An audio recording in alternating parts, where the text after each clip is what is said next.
नमस्कार, मैं हूं सुनील बॉबी और आप इस समय देखना शुरू कर चुके हैं अपना खास कार्यक्रम एजुकेशन एंड जॉब बुलेटिन यानी बिहार शिक्षा समाचार। और आज है 20 जनवरी 2025 दिन सोमवार। बिहार शिक्षा जगत की तमाम प्रमुख खबरों को हम आपको बताएंगे। आज 20 जनवरी 2025 को विभिन्न जिलों में आज से एक बार फिर से स्कूल खुल रहे हैं।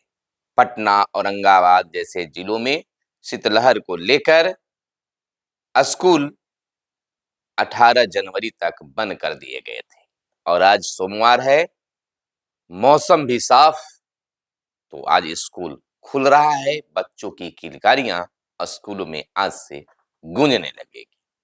इधर बिहार शिक्षा विभाग स्कूलों को और बेहतर बनाने के लिए कई रणनीति तैयार कर रही है, यानी कि प्लानिंग कर रही है। शिक्षकों को कई बड़ी जिम्मेवारी भी शिक्षा विभाग देने जा रही है। अब शिक्षक को पढ़ाने के साथ साथ अब बच्चों के सजने और संवरने पर भी ध्यान देना होगा। किन बच्चों का बाल बढ़ा हुआ है, नाखून बढ़ा हुआ है, तमाम चीजों को ध्यान में रखेंगे। ऐसा नहीं करने वाले शिक्षकों पर कार्रवाई होगी। दूसरी ओर शिक्षकों को फिर परेशान करने की तरकीब शिक्षा विभाग सोच रही है। अब इस शिक्षा कोष पर निगरानी अन्वेषण ब्यूरो जो है तमाम प्रमाण पत्रों को देखेगी। कई तरह की बातें निकल कर आ रही है, शिक्षक बेचारा बना हुए हैं। इसी बीच ट्रांसफर पोस्टिंग की प्रगति को लेकर शिक्षकों में बेचैनी है, लेकिन शिक्षा विभाग का मानना है कि एक तरफ निगरानी ब्यूरो और दूसरा तरफ मेरा कार्य, इसी बीच बहुत जल्द ही दूसरी लिस्ट जारी होने की बातें कही जा रही है। ऐसा भी माना जा रहा है कि अगर जनवरी महीने में अगर ट्रांसफर पोस्टिंग को लेकर कार्य संपन्न नहीं कराए गए तो फिर तो फरवरी में होना नहीं है। भले ही लिस्ट जारी हो, लेकिन स्कूल में मार्च में ही जाना पड़ेगा। इधर नए सत्र से पहले 81,223 स्कूलों में अतिरिक्त कक्षाओं का निर्माण कराया जाएगा। सभी जिला शिक्षा पदाधिकारियों को दिशा निर्देश जारी किया गया है। आपको बताते चले कि नए शैक्षणिक सत्र से पहले पटना के 71,863 तिरसठ प्रारंभिक और 9,360 माध्यमिक एवं उच्च माध्यमिक विद्यालयों में अतिरिक्त वर्ग कक्ष निर्माण, जर्जर भवनों को जीर्णोद्धार समेत आवश्यक आधारभूत संरचना एवं चार दीवारी का निर्माण सुनिश्चित होगा। इसके लिए शिक्षा विभाग ने सभी जिलों को निर्देश जारी किया है। साथ ही हम आपको बताते चले कि 178 करोड़ रुपए जारी किए गए हैं, यानी कि विद्यालयों को चकाचक बनाने के लिए कई तरह के प्रयास किए जा रहे हैं। अप्रैल के पहले सप्ताह में छात्र छात्राओं को मिलेगी शैक्षिक किट। अप्रैल से शुरू हो रहे शैक्षणिक सत्र के पहले सप्ताह में सभी सरकारी विद्यालयों में पहली से 12वीं कक्षा के छात्र छात्राओं को शैक्षिक किट मिलेगी। इसमें नामांकित छात्र छात्राओं की संख्या 1,84,36,388 है, लेकिन शैक्षिक किट उन्हीं छात्र छात्राओं को मिलेगी जिनके ब्यौरा आधार कार्ड के साथ इस शिक्षा कोष पोर्टल पर अपलोड किए गए हैं। यानी कि उन बच्चों को नहीं दिया जाएगा जिनका आधार कार्ड के साथ इस शिक्षा कोष पर उनका तमाम चीज अपलोड नहीं है। इधर शिक्षकों की काउंसलिंग, शिक्षक अभ्यर्थियों का काउंसलिंग का इंतजार जो है खत्म हो गया। शिक्षक अभ्यर्थियों का इंतजार खत्म है, 21 से होगी काउंसलिंग। बीपीएससी के तहत टीआरई 3 के चयनित शिक्षक अभ्यर्थियों को काउंसलिंग के लिए अब इंतजार की घड़ी खत्म हो गई है, यानी समाप्त हो गई है। शिक्षा विभाग काउंसलिंग का शेड्यूल जारी कर दिया है। शिक्षा विभाग के स्थापना के शिक्षा विभाग के अनुसार 21 जनवरी से 23 जनवरी तक जो है 1 से 5 के सफल अभ्यर्थियों के कागजातों का सत्यापन होगा और 24 से 27 जनवरी की को कक्षा 6 से 8 के अभ्यर्थियों की काउंसलिंग किया जाएगा, जबकि 28 जनवरी से 31 जनवरी तक कक्षा 8 से 12वीं के सफल अभ्यर्थियों का काउंसलिंग कराया जाएगा। विभिन्न अभ्यर्थियों के मोबाइल पर मैसेज भी आना शुरू हो गया है। बहुत सारे अभ्यर्थियों ने बताया कि काउंसलिंग की तिथि और स्थान हमारे मोबाइल पर मैसेज आ चुका है। इधर आवंटित राशि के खर्च की गति बढ़ाएं, इस सिद्धार्थ का बड़ा आदेश जारी हुआ है। बिहार शिक्षा विभाग के अपर मुख्य सचिव डॉक्टर एस सिद्धार्थ ने सभी निरीक्षण पदाधिकारी को विभिन्न योजनाओं के लिए आवंटित राशि के खर्च की गति बढ़ाने का निर्देश दिया है। इस संबंध में बीते दिन उन्होंने मुख्यालय के सभी संबंधित पदाधिकारी को पत्र लिखकर सरकार के फैसले को जानकारी दी है और कहा है कि सभी राशि को जल्द खर्च किया जाए। इधर पेंशन को लेकर बड़ी खबर, बनेगा पेंशन और कोषागार निदेशालय। राजकीय सेवानिवृत्त कर्मियों को पेंशन से संबंधित मामलों में कोई परेशानी न हो, इसके लिए राज्य सरकार अलग से पेंशन निदेशालय बनाएगी। वित्त विभाग में इसकी तैयारी भी शुरू हो गई है। यही यहाँ कोषागार की कार्यप्रणाली को और अधिक पारदर्शी करने के भी अलग से निदेशालय बनाए जाने की योजना है। तो अब इसमें परेशानी न हो, इसको लेकर यह कार्य किए जा रहे हैं। इधर शिक्षा विभाग ने मृत और इस्तीफा दे चुके 9 शिक्षकों से मांगा स्पष्टीकरण। शिक्षा विभाग अपनी गलतियों पर गलती करते जा रही है। शिक्षक अगर गलती कर दे तो उन पर कार्रवाई और पदाधिकारी अगर गलती कर दे तो क्षम। यह है शिक्षा विभाग की नीति। जैसा कि आपने सुना, जान भी रहे हैं कि शिक्षा विभाग जो है कई मृत शिक्षकों और इस्तीफा दे चुके शिक्षकों से स्पष्टीकरण की मांग किया है।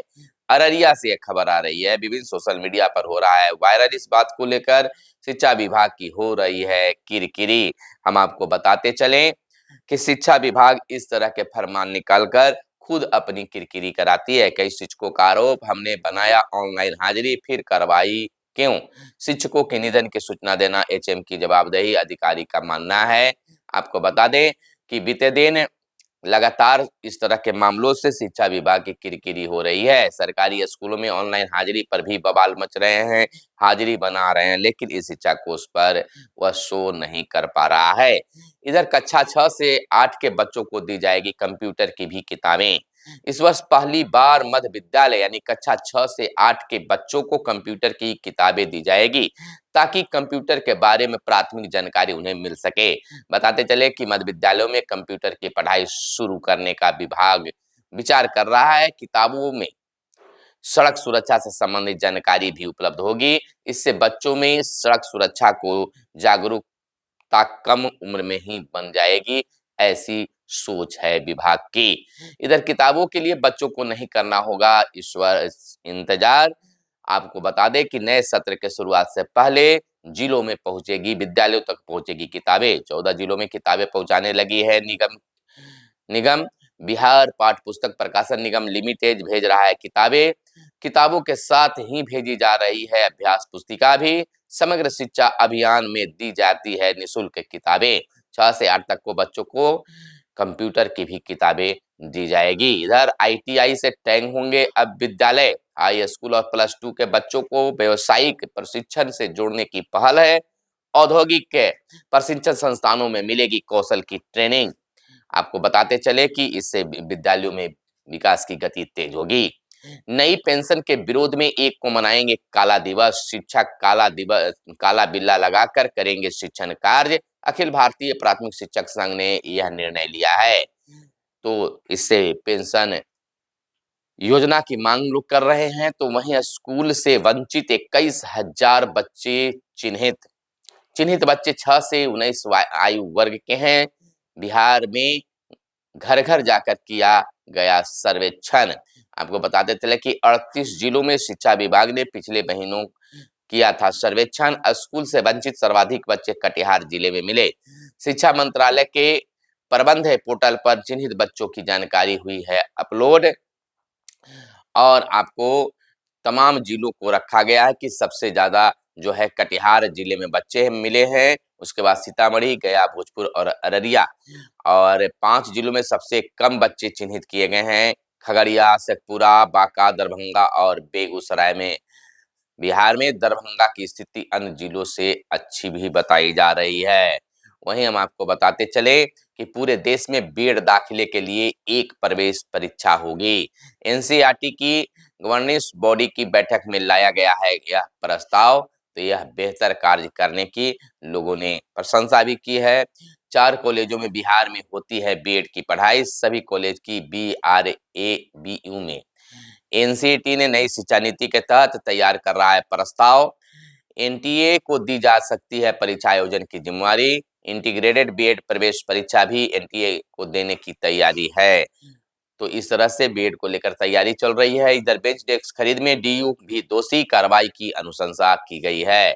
आपको बताते चले कि जांच टीम ने कहा, खास एजेंसी को लाभ पहुंचाने के उद्देश्य से सिर्फ एक का किया गया चयन। 10 आरोपों में से 9 के डीयू ने नए संतोषजनक जवाब तो एक में पाए गए दोषी। आपको बताते चले कि किस आरोप में डीयू दोषी पाए गए हैं, तो डीडीसी ने बताया कि चहेती कंपनी की आपूर्ति का आदेश देने के मामले में डीयू ने संतोषजनक जवाब नहीं दिया। जिस एजेंसी को पत्र दिया गया उस संबंध में किसी तरह का पत्र साक्ष्य के रूप में प्रस्तुत नहीं किया गया। वहीं 31 मार्च 2024 के पहले किन किन एजेंसियों को कितने कार्य कह सकते हैं कि कार्यादेश दिए गए और किन किन एजेंसियों को भुगतान किया गया, इन तमाम चीजों को उलट पलट करके जवाब दिया गया है।